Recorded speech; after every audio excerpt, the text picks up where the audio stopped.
اللهم بارك على محمد وعلى آل محمد كما باركت على إبراهيم وعلى آل إبراهيم إنك حميد مجيد رب اشرح لي صدري ويسر لي أمري واحلل عقدة من لساني يفقهوا قولي رب اشرح لي صدري ويسر لي أمري واحلل عقدة من لساني يفقهوا قولي رب اشرح لي صدري ويسر لي أمري واحلل عقدة من لساني يفقهوا قولي رب زدني علما رب زدني علما رب زدني علما نافعا.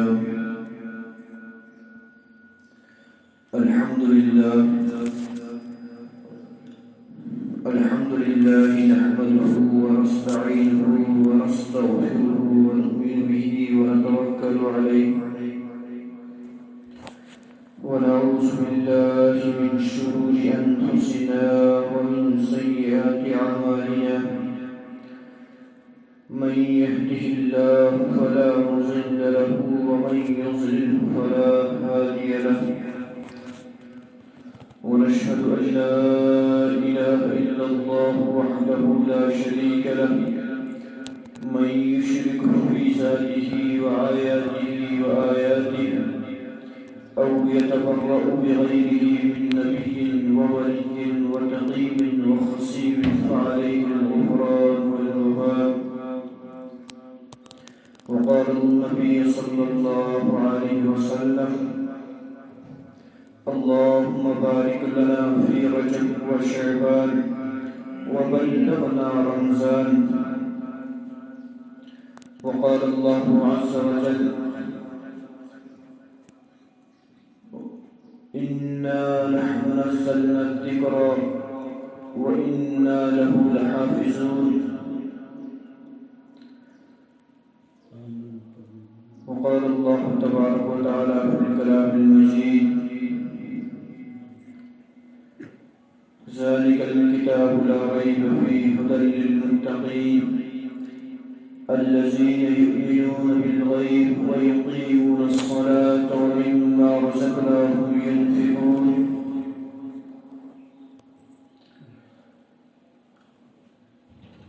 أعوذ بالله من الشيطان الرجيم بسم الله الرحمن الرحيم أياما معدودات فمن كان منكم مريضا أو على سفر فعدة من أيام أخر يريد الله بكم اليسر ولا يريد بكم العسر ولتكملوا العدة ولتكبروا الله على ما هداكم ولعلكم تشكرون. آمنت بالله صدق الله العلي العظيم وصدق رسوله النبي الكريم ونحن على ذلك لمن الشاهدين والشاكرين والحمد لله رب العالمين.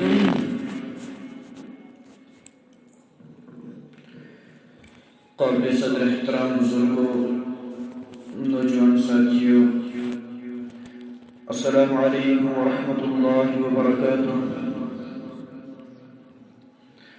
اللہ رب العزت کا کرم احسان کہ رب کائنات نے ہم سب کو ایک مرتبہ پھر جمعہ جیسے عظیم دن نصیب فرمایا اور اپنے پاک گھر میں جمع ہونے کی توفیق بخشی.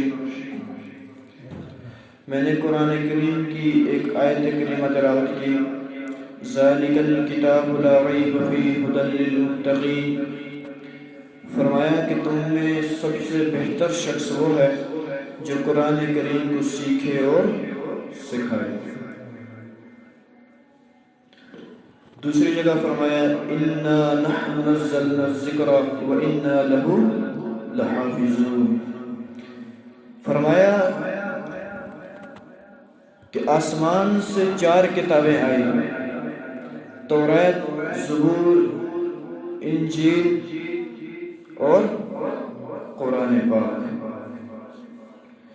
فرمایا کہ 3 کتابوں کا اللہ تبارک و تعالیٰ نے خاص مخصوص قومیں جو تھی اس پر اللہ نے اپنے ان کتابوں کو نازل فرمایا، لیکن ان کا کوئی وعدہ اللہ نے اپنے ذمہ نہیں لیا تھا۔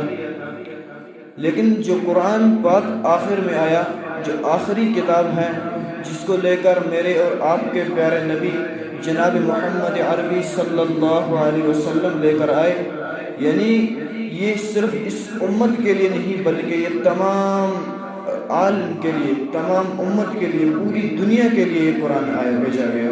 اور اللہ نے کلام پاک میں فرمایا اِنَّا نَحْنُ نَزَّلْنَا الذِّكْرَ وَإِنَّا لَهُ لَحَافِظُونَ، کہ ہم نے اس قرآن کو اتارا ہے اور ہم ہی اس کی حفاظت کرنے والے ہیں۔ اپنے کلام پاک کی حفاظت اللہ رب العالمین نے خود اپنے ذمہ لی ہے۔ یہ قرآن اللہ کی طرف سے ایک معجزہ ہے، اللہ کی طرف سے بھیجا ہوا معجزہ ہے۔ فرمایا کہ جس شخص نے اس کلام پاک کو پڑھا اور پڑھنے کے بعد اس پر عمل نہ کیا، اس کو چھوڑ دیا، اللہ کے یہاں اس شخص کے لیے ایک عذاب مقرر کیا گیا ہے۔ فرمایا کہ قیامت کے دن اس حال میں اٹھایا جائے گا کہ اس کے بدن پر ہڈیوں کے سوا اس کے بدن پر گوشت کا ایک ٹکڑا بھی نہیں ہوگا، یعنی کہ جس کو ہم اپنی زبان میں کوڑ کہتے ہیں، یعنی کہ کوڑ کی شکل میں اٹھایا جائے گا۔ اور جس شخص نے اپنے گھر کے اندر اپنے بچے کو یا اپنی بچی کو حافظ قرآن بنایا، اللہ رب العزت قیامت کے دن اس حافظ کے ماں باپ کو فرمایا کہ سورج سے بھی زیادہ روشن چمکدار ایک تاج پہنانے والے ہیں۔ اور اللہ تعالیٰ نے حافظ قرآن پاک کو ایک موقع دیا ہے کہ وہ اپنے ان افراد کی جن کے ساتھ ان کا اٹھنا بیٹھنا تھا، جن کے ساتھ ان کا تعلق تھا، اپنے اکابر رشتہ دار، یعنی کہ ان میں سے 10 قسم کے ایسے لوگوں کی مغفرت کرا سکے، سفارش کر سکے کہ جن پر اللہ نے جہنم کو واجب کر دیا ہے۔ اور اس حافظ قرآن سے کہا جائے گا کہ جس طرح تو دنیا کے اندر ٹھہر ٹھہر کر قرآن پاک کی تلاوت کیا کرتا تھا، پڑھا کرتا تھا، اسی طرح سورہ فاتحہ سے الحمدللہ رب العالمین، یعنی کہ یہاں سے شروع کرو اور چلتے جاؤ، ایک ایک آیت پڑھتے جاؤ اور جنت کے درجوں پر چڑھتے جاؤ، اور جہاں تمہارا قرآن پاک کا مکمل ہو جائے، جیسے والناس ہو جائے، وہی تمہارا ٹھکانہ ہے۔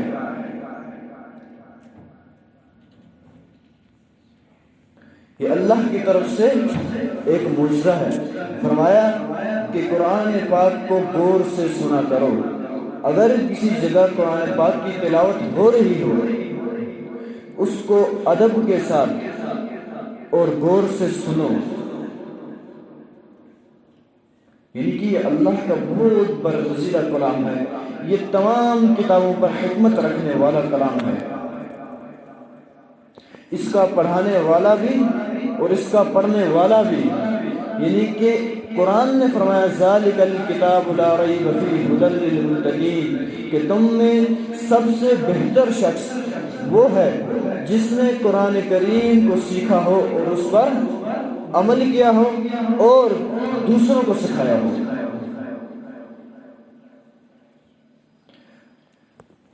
اور اس آنے والے رمضان کے اندر ہزاروں مسجدوں کے اندر ایک ایک نہیں، دو دو نہیں، بلکہ بہت سی تعداد کے اندر قرآن کریم مکمل ہوں گے۔ فرمایا کہ یہ قرآن کریم حافظے کے لیے بہت ہی قوت رکھتا ہے۔ اگر اس قرآن کو عمل کی نیت سے احترام کے ساتھ سنا جائے، اپنے روح کے کانوں سے سنا جائے، دل کے کانوں سے سنا جائے، دل کی گہرائیوں سے سنا جائے۔ فرمایا کہ یہ قرآن ایسا معجزہ ہے، یہ سننے والے کے دل میں بھی اترتا رہتا ہے۔ ہم کسی چیز کا مطالعہ کریں، روزانہ کسی ایک صفحے کو پڑھا کریں، 10 دن کے اندر، 5 دن کے اندر ہم اگر زبانی یاد کرنے کی کوشش نہ بھی کریں، دیکھ کر کے ناظرہ پڑھیں، تب بھی یہ ہمارے ذہنوں میں، ہمارے دل کے اندر، دماغ کے اندر بیٹھ جائے گا۔ یہ ایک اللہ کی طرف سے ایسا معجزہ ہے۔ اور آگے حدیث میں آتا ہے کہ اللہ کے نبی علیہ الصلوۃ والتسلیم جب رجب کا مہینہ آیا کرتا تھا تو یہ دعا کیا کرتے تھے، اللہم بارک لنا فی رجب و شعبان و بلغنا رمضان، کہ اللہ میرے لیے ان 2 مہینوں رجب اور شعبان کو رحمت کا مہینہ بنا، اور یہ رمضان کا مہینہ مجھے نصیب فرما۔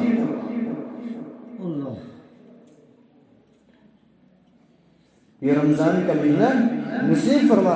اللہ تعالی ہم سب کو اس رمضان کے اندر فائدہ اٹھانے کا فرمایا کہ اس رمضان کے مہینے کے اندر اللہ اپنی رحمتوں کے دروازے کھول دیتے ہیں، پوری رحمتیں دنیا کے اندر نچھاور کر دیتے ہیں، پھر ان رحمتوں کو سمیٹنے والے ہونے چاہیے، یعنی کہ جو ان رحمتوں کو سمیٹے، ان رحمتوں کو لپیٹ میں آ گیا، اللہ نے یعنی کہ ان کو بہت اونچے مرتبے تک پہنچایا ہے، جنہوں نے قرآن کے ساتھ فرمایا کہ 3 موقعوں پر اللہ کے نبی علیہ الصلوۃ والتسلیم نے بد دعا دی ہے، ورنہ اللہ کے نبی علیہ الصلوۃ والتسلیم وما ارسلناک الا رحمت للعالمین، یعنی کہ تمام جہاں کے لیے، صرف اپنی امت کے لیے نہیں، کسی بستی یا گاؤں کے لیے نہیں، بلکہ پورے عالم کے لیے رحمت بن کر آئے ہیں۔ طائف کے منظر میں آپ نے بھی کتابوں کے اندر پڑھا ہوگا، آپ نے سنا بھی ہوگا کہ طائف کے موقع پر اللہ کے نبی علیہ الصلوۃ والتسلیم کے ساتھ کس طرح سے پیش آیا۔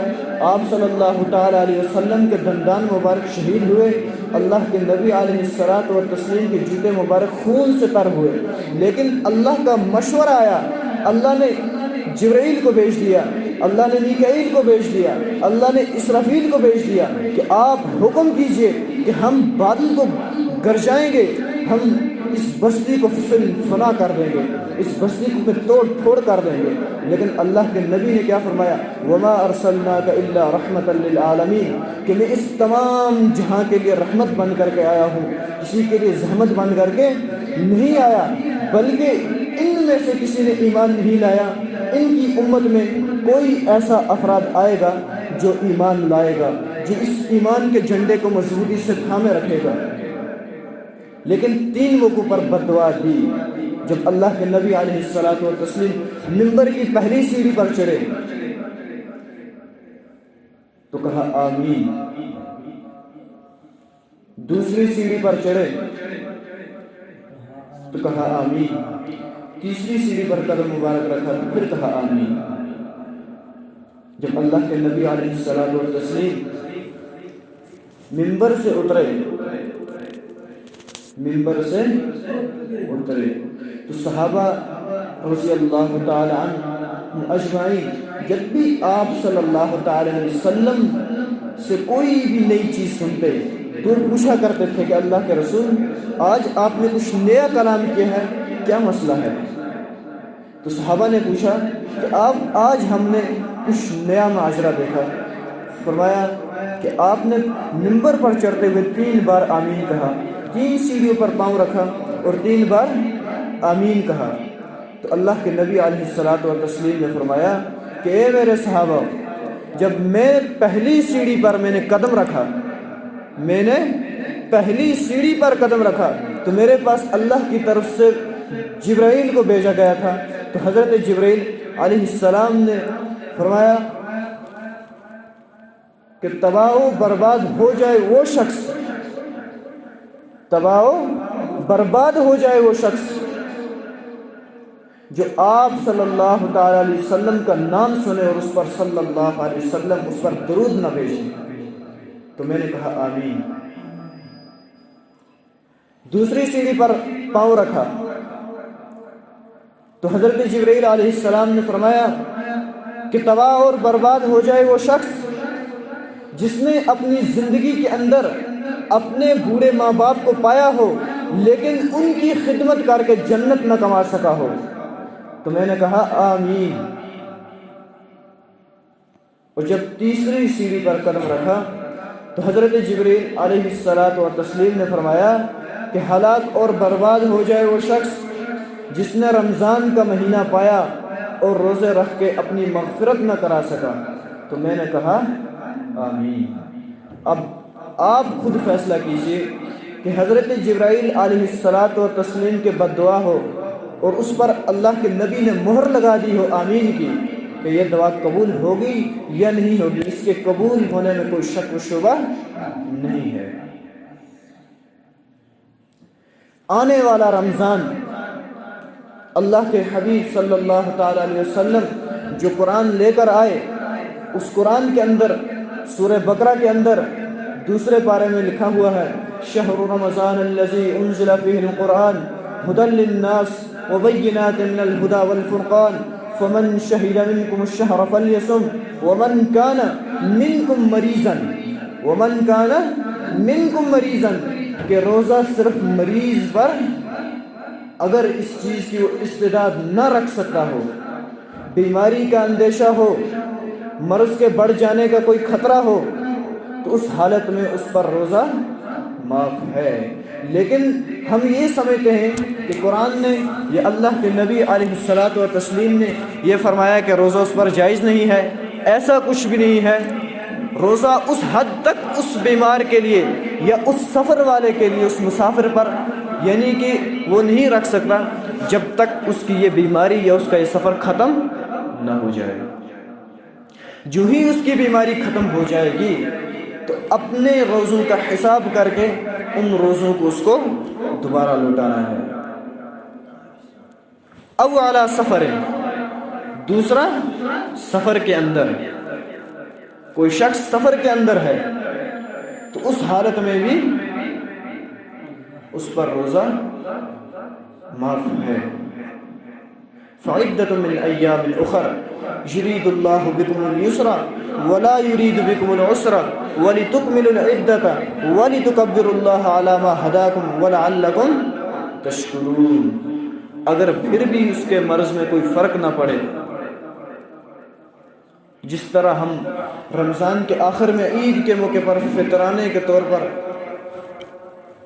کچھ غربا میں ہم اپنا مال تقسیم کرتے ہیں، اسی اعتبار سے ایام معدودات فمن کان منکم مریضا او علی سفر فعدۃ من ایام اخر یرید اللہ بکم الیسر ولا یرید بکم العسر ولتکملوا العدۃ ولتکبروا اللہ علی ما ھداکم ولعلکم تشکرون وإذا سألک عبادی عنی فإنی قریب اجیب دعوۃ الداعی اذا دعانی فلیستجیبوا لی وليؤمنوا بی لعلہم یرشدون۔ پھر مسکینوں کو کھانا کھلائے، ان میں سے ایک ہر روزے کے اعتبار سے جتنے روزہ اس کا ضائع ہوگا اسی اعتبار سے اس کو فدیہ کیا کرنا ہے، فدیہ دینا ہے۔ اس رمضان کے اندر یعنی کہ سال کے اندر 11 مہینے آزادی، لیکن ایک مہینہ رمضان کا اللہ نے کوئی بھی چیز کی، کوئی بھی فیصلہ دیا اس میں خیر ہے۔ کیا ہے؟ اس میں خیر ہے۔ فرمایا کہ سائنسدانوں کے اعتبار سے جو لوگ روزہ نہیں رکھتے ہیں، جو نوجوان روزوں کو ضائع کر دیتے ہیں، ان کے لیے خاص نسخہ ہے۔ فرمایا یہ روزہ کینسر کی بیماریوں کا علاج ہے۔ جب انسان کے اندر خون ہوتا ہے، خون گندا ہو جاتا ہے، اگر اس کا علاج نہ کرائے یہ گندا خون ہوتے ہوتے پھر بلڈ کینسر پیدا ہوتا ہے۔ کیا؟ Blood cancer. جب یہ روزے کی حالت میں ہوتا ہے تو روزے کی حالت میں ہر ایک انسان کو اس چیز کا ایکسپیرینس ہوگا کہ اس کے منہ سے، اس کے معدے کے اندر ایک بدبو ظاہر ہوتی ہے۔ کیا ہوتا ہے؟ بدبو ظاہر ہوتی ہے۔ جب اس کے پیٹ کے اندر یعنی کہ اناج کا ایک دانہ بھی نہیں ہوتا تو پھر اس کا معدہ جو ہے یہ اس کے جسم کے اندر جو گندا خون جمع ہوا ہوتا ہے یہ اس خون کو کھانا شروع کر دیتا ہے۔ یہ اسی طرح اس گندے خون کو میدا کھا لیتا ہے جس کو میں اور آپ باتھ روم کے ذریعے خارج کر دیتے ہیں. یعنی کہ یہ اس مرض کا علاج ہے. اللہ کے یہاں رزق کی تنگی نہیں ہے کہ ایک مہینہ ہمیں بند کر دیا, ہم پر پابندی لگا دی, وہ رزق جمع کر رہے ہیں. نہیں, وَمَا مِن دَابَةٍ فِي الْأَرْضِ إِلَّا عَلَى اللَّهِ رِزْقُهَا, کہ تم میری عبادت کرو, رزق دینے والا میں ہوں. اور اسی رمضان کے اندر اللہ نے اپنے کلام پاک کو اتارا. اسی رمضان کے اندر اللہ نے اپنے کلام پاک کو اتارا. فرمایا کہ قرآن کا سننا اور سنانا بہت بڑا عمل ہے. اس رمضان کے اندر ہر ایک مسجد کے اندر, یعنی کہ پچھلا سال ہماری بدعمالیوں کی وجہ سے, یہ بیماری آئی, لاک ڈاؤن ہوا, مسجدوں کی طرف لوگ آنا چاہتے تھے لیکن آنے نہیں دیا گیا. فرمایا کہ جب یہ امت غفلت میں پیدا ہو جائے گی, پھر یہ کچھ نیک کام کرنا چاہے گی لیکن کرنے دیا جائے گا نہیں. جس طرح لاک ڈاؤن کے اندر ہم مسجد میں آنا چاہتے تھے لیکن کسی نے آنے نہیں دیا. پچھلا سال یعنی کہ کسی مسجد کے اندر یقیناً قرآن پاک کی تلاوت نہیں ہوئی, 4 یا 5 ایک امام. لیکن اس سال انشاءاللہ اس چیز کا عہد کریں کہ ہم قرآن پاک کی تلاوت, قرآن پاک کو سنیں گے. ہم قرآن پاک کو سنیں گے کیونکہ ذالک الکتاب لا ریب فیہ ھدی للمتقین, قرآن تم میں بہتر شخص وہ ہے جو قرآن کو سیکھے اور سکھائے. اور فرمایا جس طرح وسیم رضوی جیسا درندہ قرآن کی 26 آیتوں کا انکار کیا, اگر کوئی شخص اس بات کا انکار کرے کہ ہم رمضان کے اندر قرآن پاک کو نہیں سنیں گے, ہم 20 صورتوں پر اتفاق کریں گے, میرے خیال سے وہ اس سے بھی بڑھ کر ہے, کیونکہ یہ قرآن کا انکار کرنا ہوا, یہ قرآن کا انکار کرنا ہوا. اس مسجد کے اندر, تمام مساجد کے اندر, یعنی کہ ہر ایک مسجد سال میں ایک موقع آتا ہے.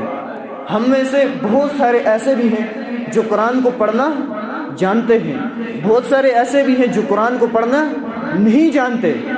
لیکن یہ قرآن معجزہ ہے, اگر یہ سنیں گے, بار بار سنیں گے, قرآن پڑھنے والوں کی مجلسوں میں بیٹھیں گے, اپنے بچوں کو اداروں میں, درسگاہوں میں ڈالیں گے, جب وہ چھٹی آئیں گے اپنے بچوں سے کہیں گے مجھے سورہ فاتحہ سناؤ, مجھے سورہ بقرہ سناؤ, مجھے سورہ یاسین سناؤ, سورہ رحمان سناؤ. جب روزانہ معمول ہوگا کوئی نہ کوئی آیت, کوئی نہ کوئی سورہ یقیناً اس کو بھی یاد ہو جائے گی. یہ قرآن دلوں میں اترتا ہے, یہ دلوں میں جگہ ڈھونڈتا ہے. لیکن دلوں میں کس دل کے اندر یہ قرآن آئے گا؟ فرمایا کہ آگ اور پانی اکٹھا نہیں ہو سکتا. کسی تھالی کے اندر آپ پانی لیں, اسی تھالی کے اندر آپ آگ جلائیں, آگ جلے گی؟ کسی لوٹے کے اندر, کسی برتن کے اندر آپ پیشاب کو ڈالیں, اسی پیشاب کے اندر آپ دودھ کو ڈالنا گوارا کریں گے؟ نہیں. اس لیے قرآن ہمارے دلوں میں کیوں نہیں اترا ہے؟ کیونکہ ہمارے دل گندا ہیں, ہمارے دلوں کے اندر بغض ہے, ہمارے دلوں سے اللہ اور اس کے رسول کی محبت نکل چکی ہے. اس لیے یہ قرآن ہم پر اثر نہیں کر سکتا. بڑے بڑے عالم آئے, حضرت مولانا قاری مامون حسین دانش صاحب تشریف لائے, بڑے بڑے اکابر آئے, لیکن ہمارے اندر جو زنگ لگا ہوا تھا یہ زنگ اٹھا نہیں. ورنہ انسان ایک گوشت کا لوتھڑا ہے, انسان نرم ہے, انسان کے ہڈیاں ہیں, ورنہ انسان تو موم ہے. انسان کا دل کیوں نہیں بدل سکتا؟ قاری صاحب نے کیا بتایا کہ تمام اعضاء اللہ نے انسان کے لیے بنائے, صرف نور قلوبنا, ایک دل کو اپنے لیے بنایا. لیکن اس دل کو ہم گندا کر بیٹھے ہیں. اس دل میں اللہ اور اس کے رسول صلی اللہ تعالیٰ علیہ وسلم کی محبت نکل چکی ہے, بلکہ دنیا کی محبت آ گئی ہے, مال و زر کی محبت آ گئی ہے. تبھی یہ قرآن, تبھی یہ اللہ والوں کی بات ہمارے دلوں پر اثر نہیں کر رہی. جب ہم اس رمضان کے اندر, اس رمضان سے پہلے اللہم بارک لنا فی رجب و شعبان وبلغنا رمضان, جب اس رمضان سے پہلے ہم توبہ استغفار کریں گے, یا اللہ اگر آپ نے اس ہماری ان گناہوں کی بخشش نہ کی, آپ کے در کے سوا کوئی در نہیں ہے ہم کس کے در پہ جائیں گے؟ اگر ہم اپنے دلوں کو اللہ کی طرف جوڑ دیں گے ضرور انشاءاللہ اللہ ہمارے دلوں میں اپنی محبت ڈالے گا، اپنے حبیب کی محبت ڈالے گا، اپنے کلام پاک کی محبت ڈالے گا، اللہ والوں کی محبت ڈالے گا، علماء کی محبت ڈالے گا۔ فرمایا کہ ان علماء کی محبت، ان کی پیروی یہ اللہ تک پہنچا دیتی ہے، یہ اللہ تک پہنچا دیتی ہے۔ قرآن میں ہے انما یخشی اللہ من عبادہ العلماء، العلماء ورثۃ الانبیاء، کہ نائب رسول ہیں، یہ علماء نبیوں کے وارث ہیں۔ بڑے بڑے عالم ہم موبائلوں کے اندر انٹرنیٹ پر بھی ان کو سنتے ہیں، ہم سامنے بیٹھ کر کے بھی علماء کی مجلس کے اندر بیٹھ کر کے بھی ان کو سنتے ہیں، ہم قرآن پاک کو بھی سنتے ہیں، ہر 5 نماز کے اندر ہم قرآن پاک کی تلاوت بھی کرتے ہیں، لیکن یہ قرآن پاک ہمارے دلوں کے اندر کیوں نہیں بیٹھتا؟ کیونکہ ہمارے دلوں کے اندر میل ہے، ہمارے دلوں کے اندر گندگی ہے۔ یہ گندی چیز اور اللہ کا کلام پاک یہ اکٹھا نہیں ہو سکتے، جس طرح پانی اور آگ اکٹھا نہیں ہو سکتے، جس طرح گندگی اور دودھ اکٹھا نہیں ہو سکتے۔ قرآن تو اللہ کا معجزہ ہے، قرآن تو اللہ کی طرف سے بھیجا ہوا آخری کلام ہے، کلام وہ کلام ہے جس کو جناب نبی کریم صلی اللہ تعالیٰ علیہ وسلم لے کر کے 23 سال کی قلیل مدت میں ہم تک پہنچایا، ایک ایک آیت کر کے ہم تک پہنچایا، اور فرمایا کہ قرآن کا حفظ کر لینا اللہ کے یہاں بہت بڑا مقام ہے اس شخص کا۔ فرمایا کہ یہ قرآن پاک اللہ نے پہاڑوں پر نازل کیا، لیکن پہاڑ کانپنے لگے، ریزہ ریز ہو گئے۔ لا يستوي اصحاب النار واصحاب الجنہ، اصحاب الجنۃ هم الفائزون لو انزلنا هذا القرآن على جبل لرأيته، هذا القرآن على جبل لرأيته۔ جبل نور مکہ کے اندر ایک پہاڑی ہے، اللہ ہم سب کو وہاں پہنچائے، جس کا نام ہے جبل نور۔ اللہ نے اس کلام کو لو انزلنا هذا القرآن على جبل، جبل عربی کے اندر پہاڑ کو کہا جاتا ہے، یعنی کہ پہاڑ کے اندر نازل کیا تو پہاڑ نے بھی اس کو نہیں تھام سکا۔ یہ وہ کلام ہے۔ فرمایا کہ کلام پاک کا ادب کرو، اس کو کسی غلاف کے اندر بند کرو۔ ہمارے گھروں کے اندر کلام پاک پڑے ہیں، ہر ایک گھر کے اندر ایک ایک نہیں، دو دو نہیں، بلکہ 10 قرآن پاک ہیں۔ کس لیے؟ گھر کی حفاظت کریں گے، لیکن پڑھنے کے لیے نہیں رکھے ہم نے، کبھی قرآن کو اٹھا کر ان کا مطالعہ نہیں کیا۔ میں ایک واقعہ سناتا ہوں۔ ایک امام صاحب کو دعوت کی کسی مقتدی نے، تو اس کی بیوی نے کچھ چلاکی کی، اپنی جیب سے پیسے نکالے اور کمرے کے اندر ڈال دیے۔ امام صاحب چوری کریں گے یا نہیں کریں گے؟ امام صاحب نے کھانا کھایا، دعا کی، دعا کرنے کے بعد ان پیسوں کو اٹھا لیا۔ اٹھانے کے بعد جب دیکھا کمرے کے اندر ایک کلام پاک تھا، امام صاحب نے ان پیسوں کو قرآن پاک میں رکھ لیا اور چلے گئے۔ ان کے دل میں امام کے لیے نفرت پیدا ہو گئی۔ امام صاحب نے ہمارے گھر کے اندر چوری کی۔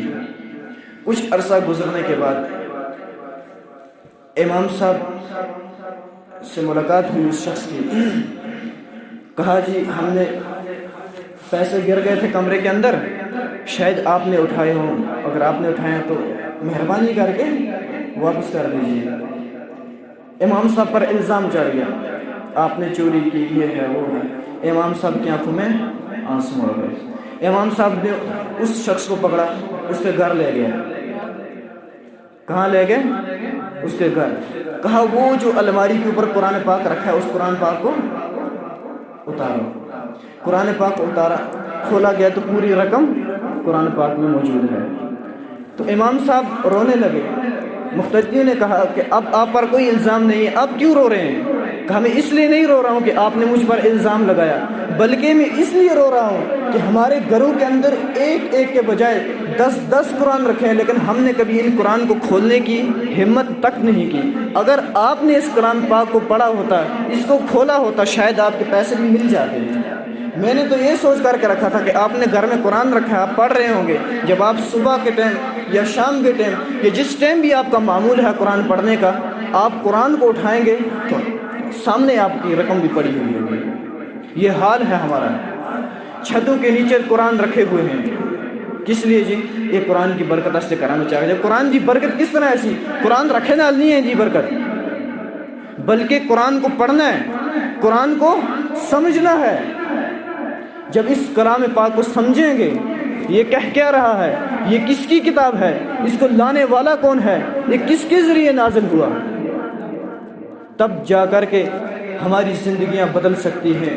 ورنہ گھروں کے اندر قرآن پاک رکھنے سے یا بغیر عمل کرنے سے کوئی فائدہ نہیں ہے۔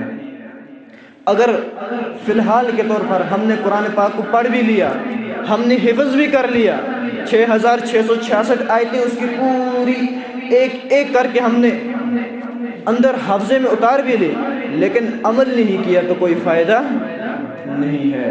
قرآن کا حفظ کرنا فرض نہیں ہے، قرآن کا حفظ کرنا فرض نہیں ہے، بلکہ حفظ کرنے کے بعد اس کو یاد رکھنا، اس پر عمل کرنا کیا ہے؟ فرض ہے۔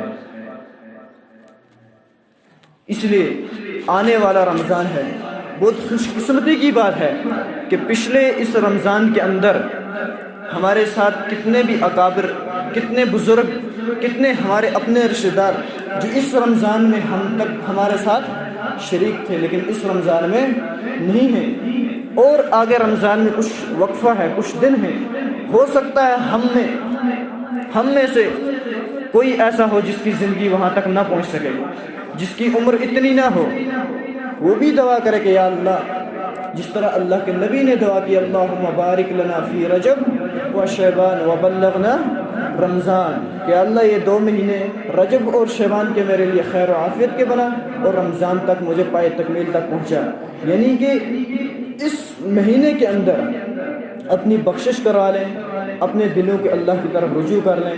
یہ 11 مہینے اللہ نے آزادی کے دیے ہمیں، 1 مہینہ صرف اللہ ہم سے، یعنی کہ اللہ ہم سے کیا کرتا ہے، یعنی کہ ہمیں دے دیتا ہے کہ آپ میری عبادت کرو، خوب عبادت کرو، قرآن پاک کو سنو۔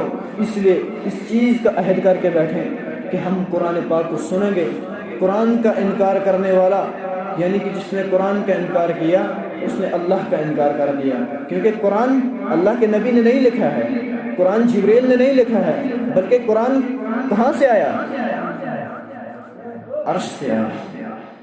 قرآن تو اللہ نے حضرت جبرائیل علیہ الصلوۃ والتسلیم کے ذریعے آپ صلی اللہ تعالی علیہ وسلم تک پہنچایا۔ یہ تو اللہ کا فرمان ہے۔ اللہ نے خود قرآن پاک میں فرمایا شہر رمضان الذی انزل فیہ القرآن ہدی للناس وبینات من الہدی والفرقان فمن شہد منکم الشہر فلیصم، کہ اس رمضان کے اندر قرآن کی تلاوت کرو، قرآن کو سنو، قرآن کو سننے والے بن جاؤ، ہے نا؟ جب ہم اس چیز کا عہد کریں گے، قرآن کو سنیں گے، بار بار سنیں گے، خود بھی پڑھنے کی کوشش کریں گے، کسی عالم کے پاس بیٹھیں گے، کسی قرآن پڑھنے والے کے پاس بیٹھیں گے، گھر کے اندر اگر کوئی افراد اپنا بچہ ہے حافظ قرآن ہے، اگر حافظ نہیں بھی ہے قرآن کو جاننے والا ہے، اس کے پاس سے ہم اپنی سورہ فاتحہ ٹھیک کریں گے، تب بھی ہماری زندگی بدل جائے گی۔ اگر ایک بھی آیت کا انکار کر دیا تو انسان کافر کفر میں چلا گیا۔ اگر غیر مسلم کوئی انکار کرے ہمارا خون گرم ہوتا ہے، لیکن مسلمان خود انکار کر رہا ہے ہم قرآن کو نہیں سنیں گے، ہم میں اتنی استعداد نہیں ہے ہم کھڑے رہ سکیں، تو اس کا بھی حل شریعت میں ہے۔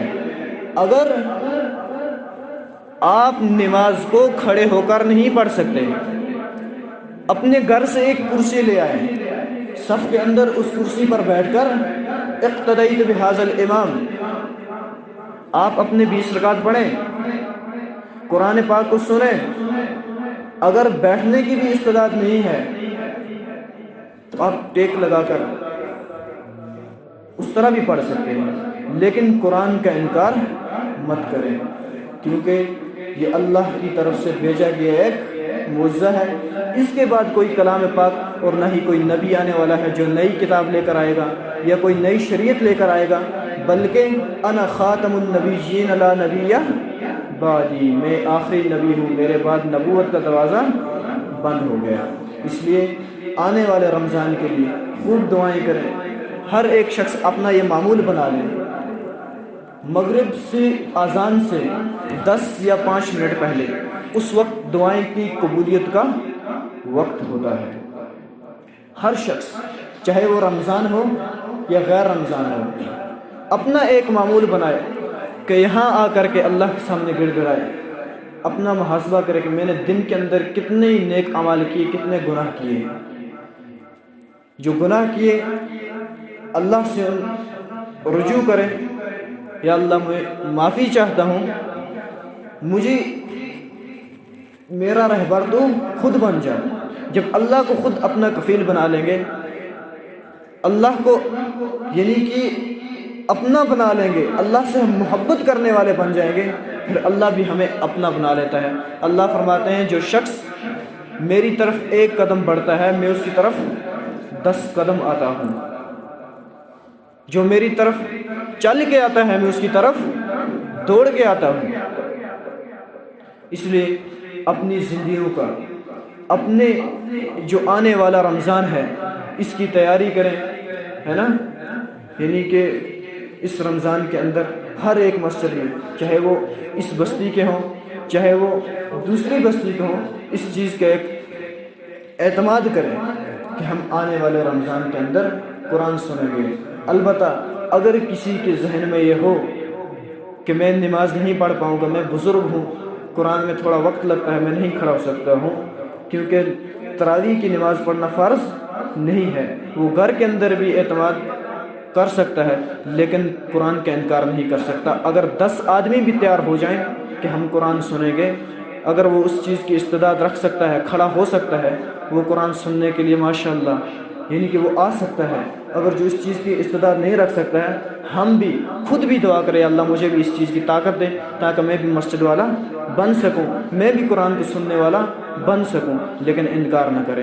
اللہ کہنے اور سننے سے زیادہ عمل کی توفیق عطا فرمائے۔ اللہ تعالیٰ آنے والے رمضان کو ہم سب کے لیے رحمتوں کا، ہدایت کا ذریعہ بنائے۔ اللہ تعالیٰ جتنے بھی اس دنیا سے چلے گئے یا اللہ ان کی مغفرت فرما، یا اللہ جتنے اس دنیا میں باقی ہیں یا اللہ ان کی عمروں کو میں برکت فرما، یا اللہ آنے والے رمضان کو یا اللہ ہمارے لیے یا اللہ ہدایت کا یا ذریعہ بنا، یا اللہ ہدایت کا ذریعہ بنا، یا اللہ میرے اس کہنے کو، یا اللہ ہم سب کے سننے کو یا اللہ قبول فرما، یا اللہ ہم سب کے مل بیٹھنے کو قبول فرما، یا اللہ جو کہا جو سنا یا اللہ اس پر عمل کرنے کو توفیق عطا فرما۔ وصلی اللہ تعالیٰ علی خیر خلقہ محمد وعلی آلہ وصحبہ اجمعین برحمتک یا اللہ۔